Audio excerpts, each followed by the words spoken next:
Hello and welcome back to Roads Yet Traveled. We will be continuing where we left off, which, if you recall, is after Tucker got his cell phone back, but something happened and it stopped working. Not only that, but he, in a understandable fit of rage, threw it and broke it. So now it's officially not working. And since we're with Rowan in this route, or this playthrough, he didn't know how to respond. He said that he would try to fix it somehow, but obviously that's just him trying to figure out how to diffuse this situation. But, I guess suffice it to say, Tucker's monitor and his cell phone are currently non-functional. So after having a somewhat nice time with Rowan, and also Milo, I believe his name was, basically everything, it went to poop. Um, any semblance of hope that Tucker had, it's gone out. And apparently, we also learned that Tucker has been, I guess, missing, gone, or something like that for, I believe it was months or weeks. And, according to him, he literally just appeared one moment to the next in Icaroi 2. But no, apparently it's been months, because when he turned on his cell phone, he started getting messages, which were from, I believe, weeks ago, months ago, I think. I don't exactly remember, but basically he got a whole backlog of messages asking where he was, if he was safe to come back home, etc., etc. And yeah, and slowly as he tried to remember and as he was hit with this, he tried to go through the messages, try to get like anything, like the voices of his mom and stuff like that. And if you recall that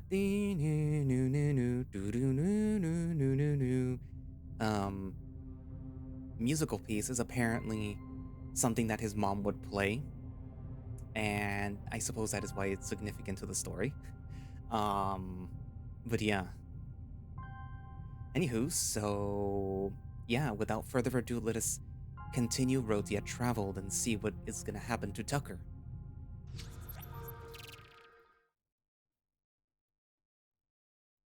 This isn't right.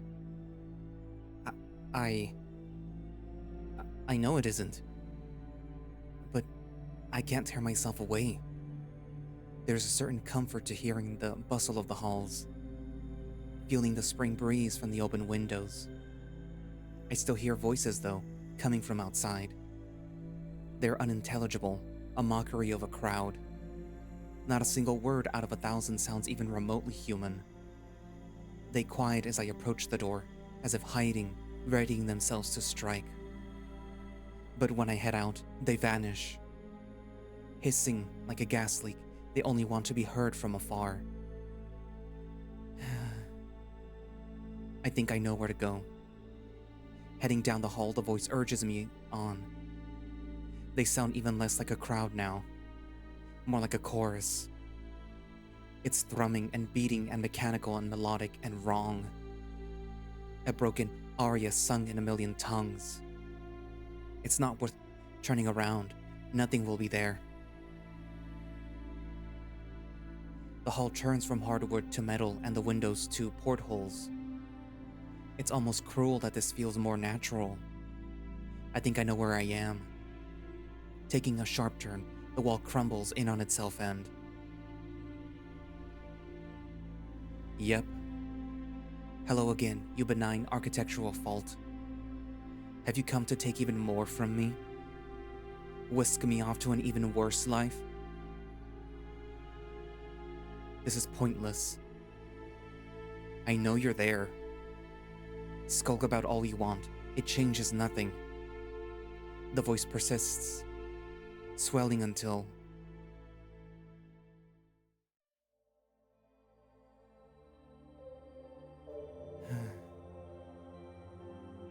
I really am losing it. I wonder how long it's been. I've kept my eyes closed for so long that I can barely see what's in front of me anymore.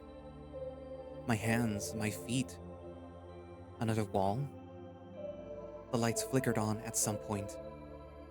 I think I even heard someone call to me, but I can't tell. I couldn't even bring myself to care if they had. It could have been a dream. It would be so much easier if it was. I doubt that anyone would just sit and wait for me to get up. I'm still not ready to get up myself. An unknown time passes as I relentlessly writhe in this cold room. This thin bed, a sorry excuse of a home. Hunger pangs come and go, but breakfast has already passed. An exposed leg falls off the side of the bed, and biting fear follows. I retract inwards, deeper. I wonder how long it's been.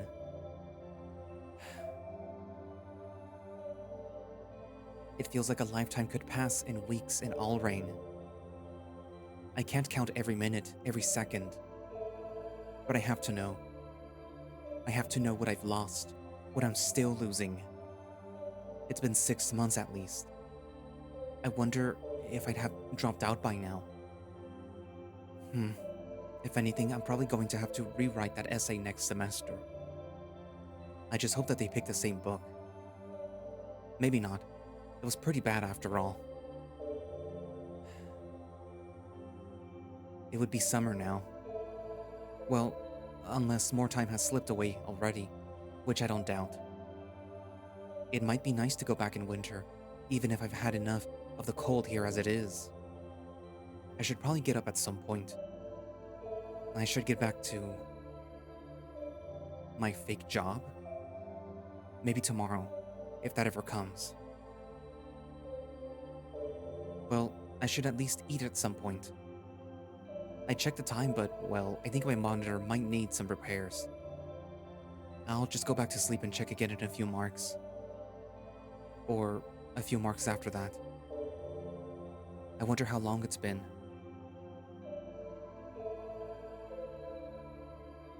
Fuck me. I feel like shit. I need to get up. It's still dark. I wonder if they're at work or not. I sit up carefully, making sure to make as little sound as possible. It seems empty until I notice a mound on the other bed. Are they asleep? Unmoving, I look for any signs of movement. And then I see it. The all too familiar faint glow on the wall. He must be asleep. Has it been a whole day already? More? What mark is it? It must be late if they're home and not working themselves to death. What am I going to do though? I could get them up? I don't really think that I want to talk right now. I don't really know what I'd say. I can't really leave either. Where would I go? Rolling back onto bed, I stare listlessly at the ceiling, unsure of what to do, or anything really. I don't even remember what I said to them. I was in such a panic. I mean, I broke my fucking phone. I really didn't think that through. It's probably useless now. Well, whatever was happening probably messed it up more than I did. I think I just cracked the screen more than anything. What was that anyways? It was static, but why? I've never seen a phone have static on it. Why does it feel so... I guess I should get cleaned up a bit. Even if I'm not going to really go anywhere. I'll probably just pace up and down the executive hallway. Maybe walk around the labs. I don't know. Quietly turning the sink on, I splash some water on my face and accidentally lock eyes with the thing in the mirror. Is it still me? It looks like me. It moves like I would.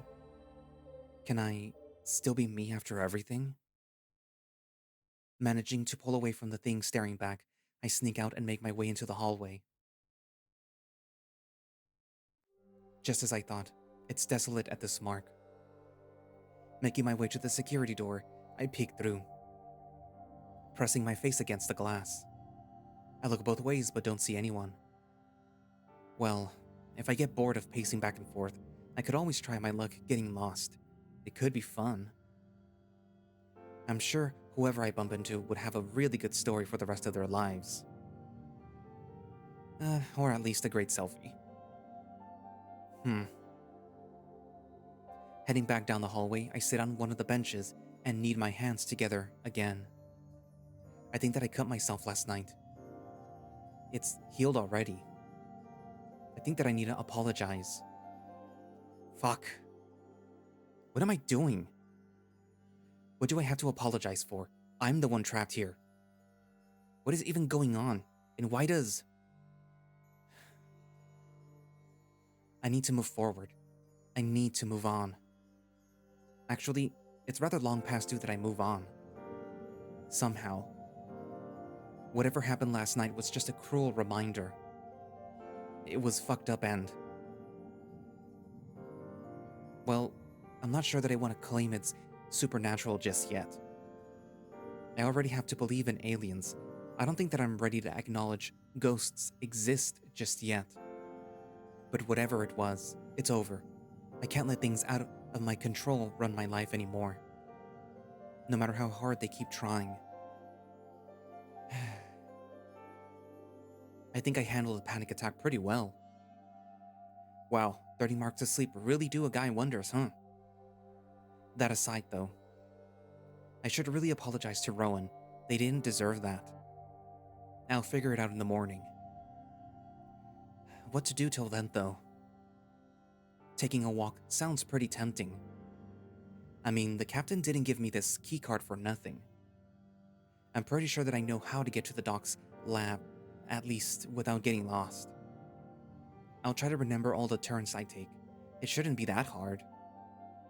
Getting up, I head over to the security door.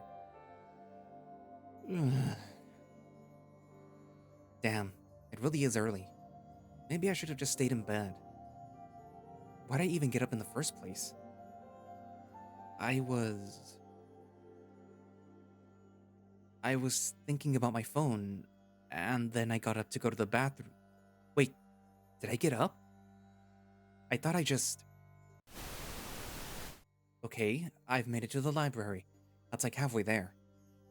I'm pretty sure that I took a right and then two lefts, and then I went straight at that fork.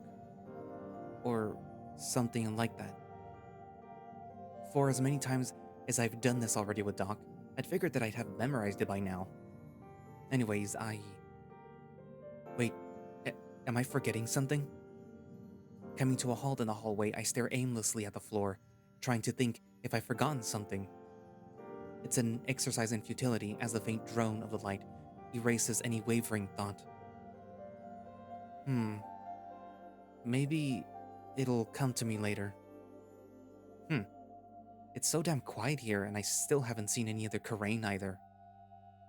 I heard a few talking, but I decided against checking in on them. These hallways still freak me out. But I'm sure that I can brag about this to Rowan when he wakes up. I'm sure that he'll only be slightly surprised. It's fine. It's fine. Even if I get lost here, someone will find me. I'm not too worried about that. I just have to keep going. This seems about right. I'm definitely getting close now. I'd still love to know what time it is, though. I doubt that I'm going to bump into the morning rush, but I really should be careful that I don't stay out for too long. I'd hate for Rowan to wake up and find that I am not there. Although, after last night, maybe that'd be expected. It's alright. I'll figure it out in the morning. Damn it. I really shouldn't have done that to my phone. If the monitor is all fucked up, how am I supposed to text anyone? That was so useful to have on hand, and now what? I have to wait for another one? And right after, Tyr set it up for me too. Milo's going to have a fit if he tries to contact me. I'm such a fucking hypocrite too. Right after I got upset about them taking it from me, I go and break the damn thing. So much for caring about what little I own here. Ugh. This walk was supposed to help me de-stress, not make it worse. Maybe it's these hallways. They're quiet, but they aren't very relaxing. Maybe that arboreal thing Doc talked about would be nicer, if it's ever not so crowded. I could just sneak up there sometime if I can ever figure out how to read the signs. Speaking of though, I think I've almost arrived. Turning the final corner, I see the door at the end of the hall and march towards it. A bit of a spring in my step as I triumph in my little victory. I can only hope getting back will be as easy. Coming to the door doesn't open immediately as I've come to expect it to. Maybe it's locked for the night? A bit surprised, I hit the button clearly labeled down and wait for it to arrive. I guess I could try and use my key, but why would I need to use that? The elevator doors open and I step inside. A wave of sudden nausea rolls over me. Wait. Only as the doors begin to close does it dawn on me. I didn't walk to Doc's lab at all, did I? The fear only has a second to set in as the lights go out, and so do. That was a good walk, but it's probably best that I head back now. I wonder how long it's been. Probably no more than half a mark, but I can already feel myself getting tired again. I doubt that I really need to sleep more. Maybe it's just the lights. Or my mood is tanking again. For as much shit that I give my fake job, having something to take my mind off of things really helps. It lets me hang out with other Carrion, which in and of itself is probably a good thing too. I was so lonely in that damn cell without anyone. I do really enjoy hanging out with Rowan, but I don't have a great grasp of Carrion society as it is, and I can't do that without meeting more people. I have such an insular view of things right now, it would really help to expand that knowledge. But maybe I should worry about getting my monitor repaired first. Again. I really hope Tyr doesn't get upset about that. I know he has a lot going on as it is. Not that I can understand any of it, but that doesn't mean that he isn't busy. I mean, working on some device that can do whatever it does must take a lot of his time. He seems pretty adamant that it was important during our meeting with the captain, even if she was a bit dismissive about it. And Merowyn's not even sure that he knows what the damn thing is at all. Artificial gravity and an emergency source all bundled into one? I wouldn't complain. Well, except for the part where it might have pulled me halfway across the galaxy. That part was a little uncool. I'll just flip the switch that says reverse and fix everything. Maybe I should hold out some hope, but even I know that it won't be that easy. I'm sure once everything is settled down and Tyr has some real time to work, he'll figure out what's going on. Still, how long has he been working on this thing, and it's only doing this now? I think he called this his life's work. Well, maybe he meant that figuratively, and he's just really excited about it. Oh, man, I'm fucked. Whipping a small tear from my eye, I shake my head and carry on. The halls are a bit dirtier than I remember them, and the lights seem to be cutting out in places. Rowan really needs to get on this if he wants to avoid being yelled at. Still, I think that I'm heading the right way. It shouldn't be much longer till I get back. I wonder if I should even go to work today. I could just stay in our room, but I really don't want to cause any more trouble for Rowan. And it would be kinda awkward to just sit around all day. I'll figure it out when I get back. I think that I still have a few marks before their shift even begins. Well, this seems right. I think that I'm only a few hallways away now. I have to keep descending down various ladders and bygone stairways, but I can tell that I'm getting close when the cold starts to build up around my ankles. Something is getting very close. Damn, yeah. No matter what time it is, it's still early. My sleep has been so weird too. I wonder if it's those dreams that I've been having. I can barely remember them, but I feel like I have had one just last night. This morning. Whatever. It's lost on me now, but it's fine. If anything, I'll just tell Merowyn about it. I'm guessing he'll say it's just a stress response, and he'll probably be right. But still. Shit. I don't remember it being this cold down here either. Trudging forwards, I begin to shiver slightly as the frigid tunnels that aren't hallways devour me. I'm so close to the room. I can't stop now. I know where it is. I have to get back there. They're waiting for me.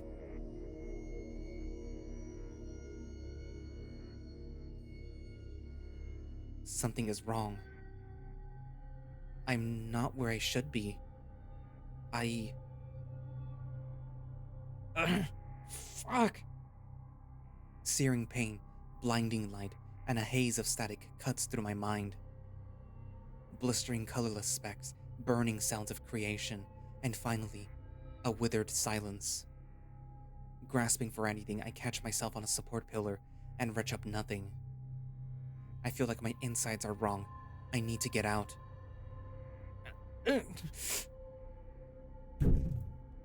I smash the wall, my hand pathetically fracturing against the cold metal. It bites like ice. My limbs are numb. I stand back, bleary-eyed and afraid. And for the first time tonight, I see where I am. Somehow, everything comes back to me. I remember getting up to leave, walking to the elevator and coming down here. But why? I didn't want to do that. The pain fades, the memories settle, and through it all, I'm alone in a dark tunnel. Hello? Something is wrong. Something is very, very wrong. As much as I suddenly remember coming here, I can't remember the path that I took. Okay. Signs. Rowan showed me signs. My breath fogs what little vision I have as the cold grips my limbs. The headache came and went, but my hands still feel sore from hitting the wall. I don't know what's happened, but right now I have to get out of here. The dim lights flicker on and off as I pass. The failing motion sensors only allowing the most limited of vision as I trudge forwards. Sleepwalking. Was I sleepwalking? It must have been something like that. But I think that I was awake for it all. I just don't remember, doing any of it. I must have, but at the time, was I just not thinking? What else have I done and forgotten? Has there been anything else? Fuck. It's getting hard to think. Why here? Why did I come here? Was it that dream? I slip, slamming into the ground with enough force to rattle my vision. I feel so weak. I can't remember.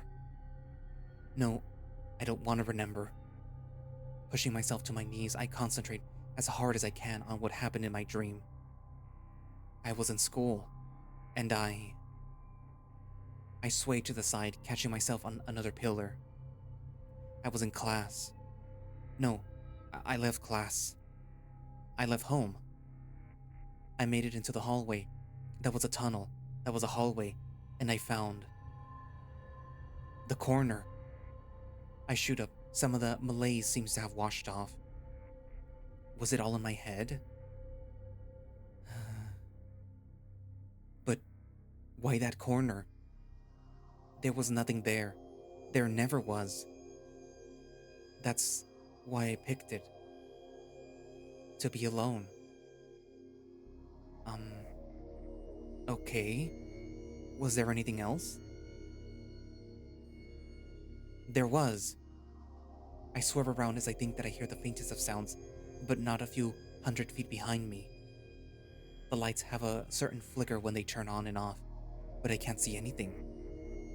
There were the voices. Right, I heard something that I couldn't understand. That they were abstract and vague. They spoke in riddles in languages long dead, and just for me.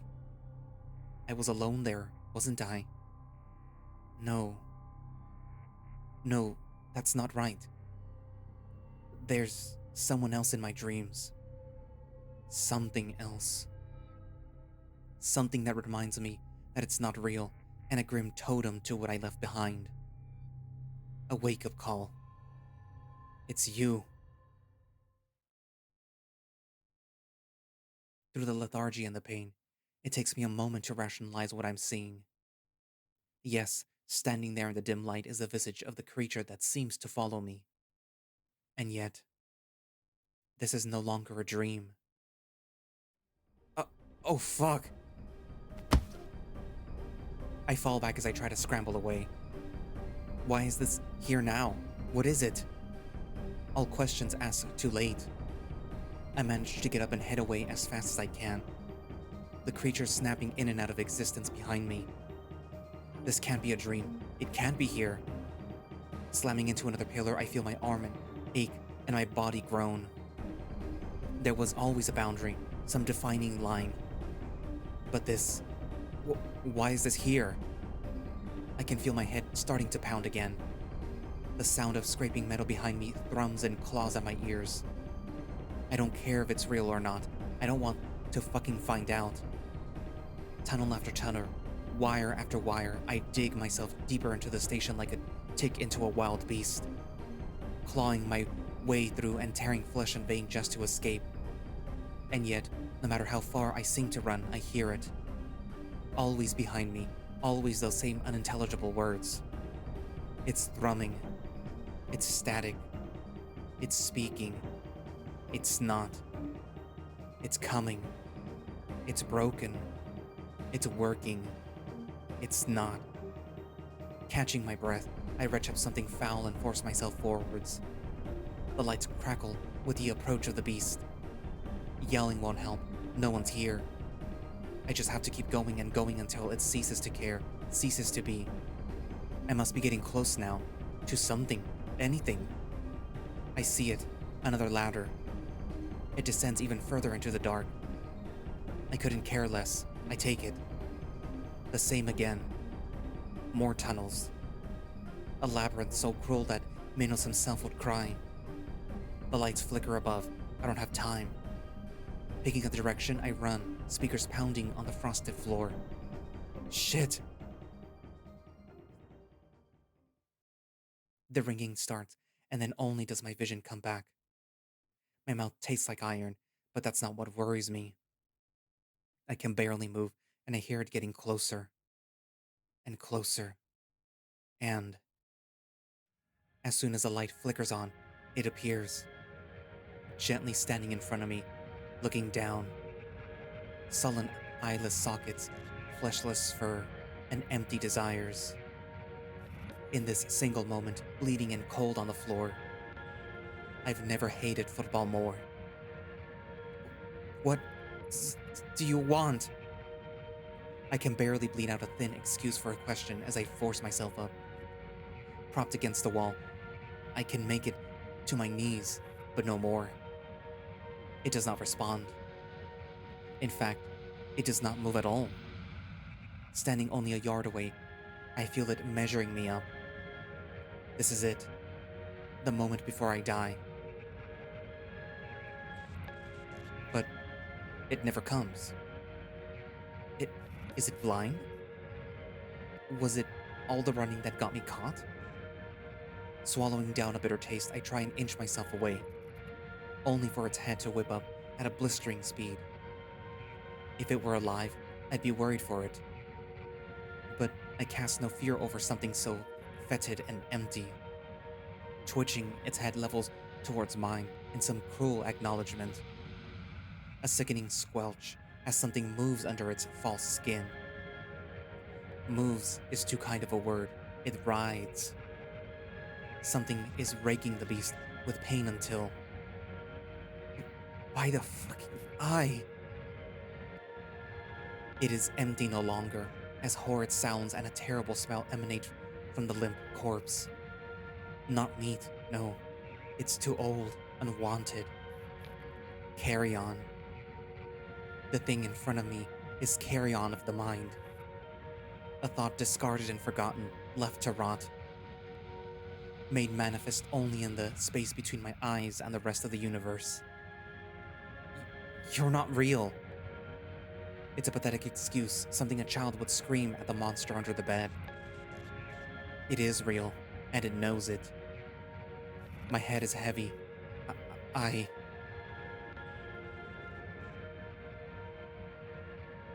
No, no, not this. I remember now. This has happened before. It's raining.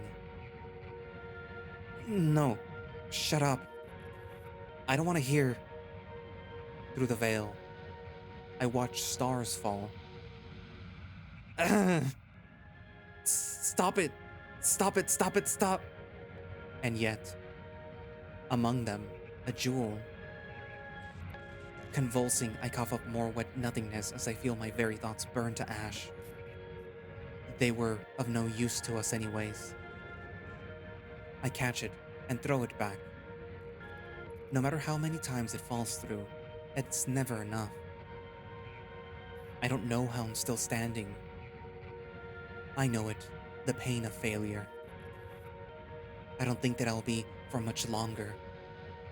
I feel my senses cut out as wings beat overhead. How insular they must be.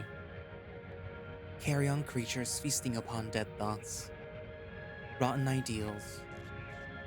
The void, ignorant to their intrusion, cares neither way. Only fearing the dawn that never comes. A dawn that must not come. It is beckoning. That piercing nothingness burning into the back of my skull. Reach out. What first slouches against my sickly skin as I wake only to find myself clutched by the monster in front of me. My hand in its only remaining paw, unable to move away. I feel another wrench coming as cables writhe and organs leak onto the dampened faux fur. I try to meet its eyes, but it casts those aside. What do you want?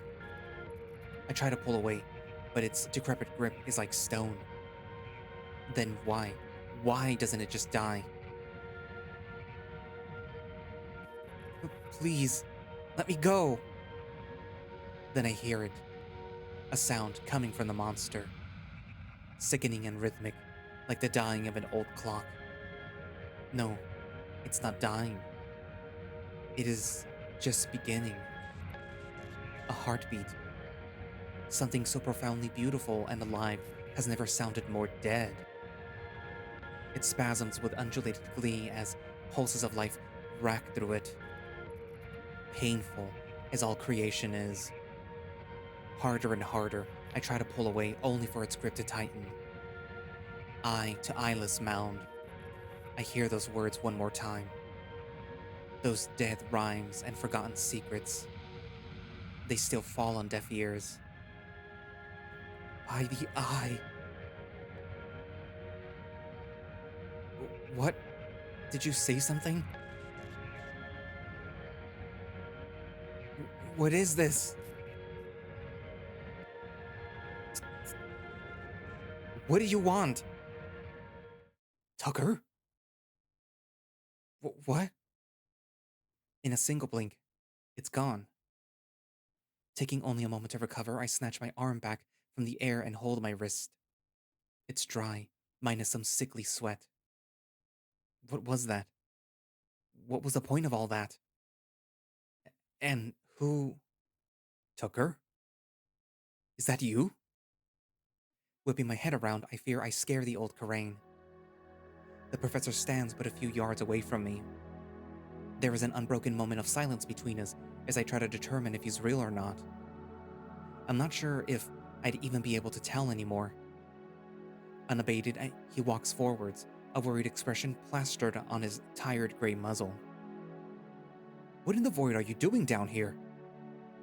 Are you down here with Director Tyrion? Why are you here so early and...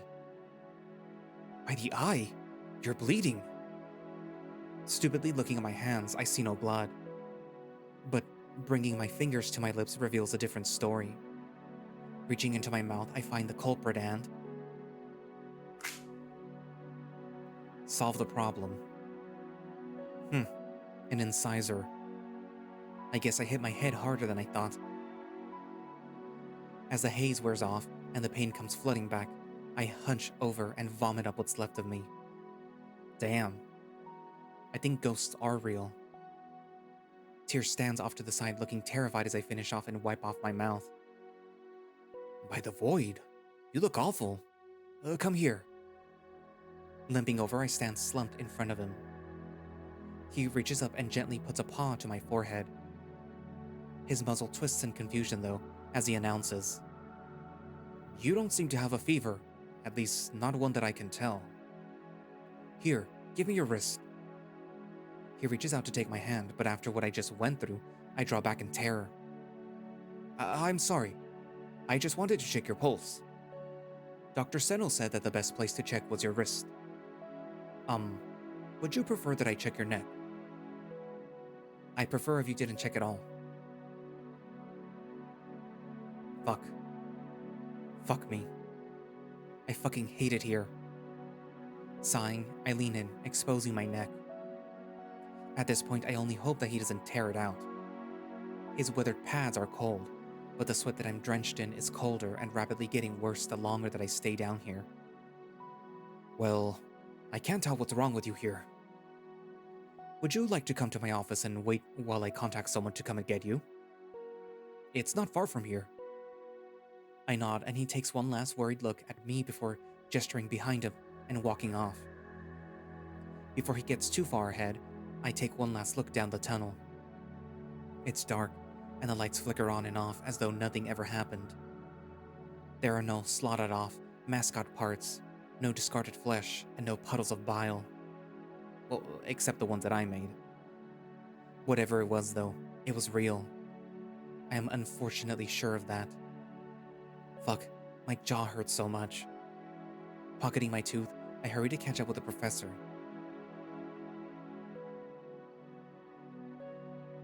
I wouldn't have expected Tyr to walk so fast due to his age, but I'm glad that he's not slowing down in these frigid hallways. He hasn't bothered with any other questions, however, until something seems to cross his mind. Tucker, not that I am upset, but how did you get down here anyways? These tunnels are not trivial to navigate, and we're behind at least 3 security gates at this point. Sighing, I reach into my jacket and pull out my not an ID card. Is that a terminal key? I didn't think that they just gave those out. I mean, they kinda did. Right. Well, that would explain a few things. I have one myself, but I actually wasn't sure how many there were in circulation. Fascinating. He returns to silence as we walk unabated through the tunnels. I have to stop a few times as I'm feeling very wary, but eventually we come to a frankly monolithic blast door. Tyr walks over to the side and starts putting in his clearance as I manage to slump against the wall. I definitely think that I'm going to have to skip going to work today. I feel bad leaving Rowan alone, but I think that he'll understand. After a satisfying beep, the clamps on the door start to slowly release and the massive slab begins to open. Tyr doesn't seem at all much in a hurry. A cool blue projection emits from his small bracelet before he looks back at me. Do you think that you can make it a bit further? Leering at him through bloodshot eyes, I shakily nod and follow. The door locks behind us. Plodding the rest of the way, I can see a visible difference in the state of the hallways here. They seem cleaner, nice even. Maybe they had to replace part of it at some point, but it's all that I can focus on as I just try not to faint where I'm standing. My mouth is killing me. You hear me? Huh? Ah, I'm glad that you're still alive in there. Can I do anything for you? You seem... I'm just worried. He's being kind, but his kindness is almost grating as he knows that I have no way to respond. I sigh and shake my head. All right, of course. We can get you some water when we get to my office, and you can rest up for now. It's only the 6th mark. You must be exhausted. Do you think that your bleeding will subside? We could see if any of my colleagues are here yet. I believe that they have a few medical degrees between them. Although the only trained professional that would have any chance of understanding you right now is still asleep. Unless he'd pick up his damn monitor. He frantically starts messaging who I can only assume is Merowyn before turning back to me. Well, since you're here, I should tell you where you seem to have found yourself. These are the sublevels. You may have been able to guess that, but just for clarity's sake, it bears explanation. This is where the main engines are, the backup generators, and... Well, I suppose you of all people deserve to know about it, but this is where the Mayron is contained. Through all the haze, hearing that does raise a brow. I never really thought that I'd get to come down here, mainly accounting for the fact that my guardians seem to be allergic to this place. Much to my surprise, though, Tyr continues. I am afraid that you're in no condition for a tour anytime soon, but I am not sure that there'd be much to show. The staging room is impressive, but it's still being cleaned and checked for radiation after the last test fire. Well, you know the one. Oh, the single act that plunged my life into cosmic tragedy and has left me seeing ghosts? How could I forget? Is what I would say. If I wasn't choking on my own blood and being guided around by someone who has no hope of understanding me. Tucker? You should know that I am truly sorry for what has happened. Once it was brought to my attention that this may have been all in part due to my work. Well, I am not sure that I'll ever be able to make this up to you, but I'm trying. He seems genuinely distraught. Through the malice leaking itself out of my body, I almost feel bad for him. But it's hard to feel anything right now except pain. I'll explain more when we get to my office. We just have to head to the commons and we should be there. We walk through a small general hall and come to a closed door. I don't see any of the Carrion around. I'm not even sure how many people work down here. Tyr steps inside, begging me to follow. And I think that's where I'm going to leave it for today. There's a lot more, but unfortunately I wouldn't be able to cut it equally because the next part is going to be pretty long and it wouldn't make sense to cut it. So, we have some interesting things happening. First of all, our poor little Tucker here is hallucinating some interesting things, obviously. He is hallucinating the mascot of his school. Either that or he's actually seeing some weird, messed up creature that only he can see. He somehow found himself in the bowels of the Icaroid 2. He was also blacking out, I guess is the proper word. Which was evident by the whole little static thing. I'm wondering if that has to do with the Mayron. If perhaps whatever it is that happened when it turned on and I guess transported him to this place basically did something to his brain where he's now seeing something that he shouldn't be seeing. If you also recall, something interesting to note is it kind of looks like that thing's heart, quote unquote heart, is actually an arm. Well, I'm not really sure if that's what I should have been seeing. But in the middle of the thing's chest, when it's opening itself up, you see what looks like a heart, but it actually looks like an arm. Although off to the side, you kind of do see something that also looks similar to a heart, but whatever. So I'm wondering if what was happening wasn't so much it sort of doing some weird gory thing, but instead it was sort of peeling itself open to present a new body. I don't know. What do you guys think? What do you think is going on with Tucker? Write it down in the comments, and thank you all for watching / listening.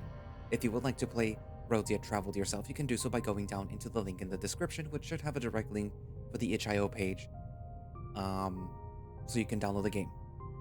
it will also have a link for the Patreon for Roads Yet Traveled, where you can get early access to builds of Roads Yet Traveled, like me, because I am a Patreon of this visual novel. And yeah, if you really like the visual novel, which I know a lot of you do, because you guys watch it, I can see how many people watch the videos. Then consider supporting them, or at the very least, leave a nice little comment on their itch.io page telling them how much you like the visual novel. Oh, something to look forward to in the next video is you get to see the new sprite for Maruk. So for all those Maruk enjoyers, you get to see Maruk's new look. I think out of all the characters, Merowyn is the only one that hasn't had a facelift yet. I believe Rowan was the first one.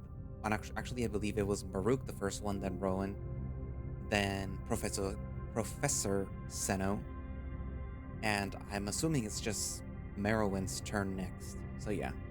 Anywho, so yeah, all the pertinent links are in the description, and I guess that's it for now, and I will see you guys in the next video.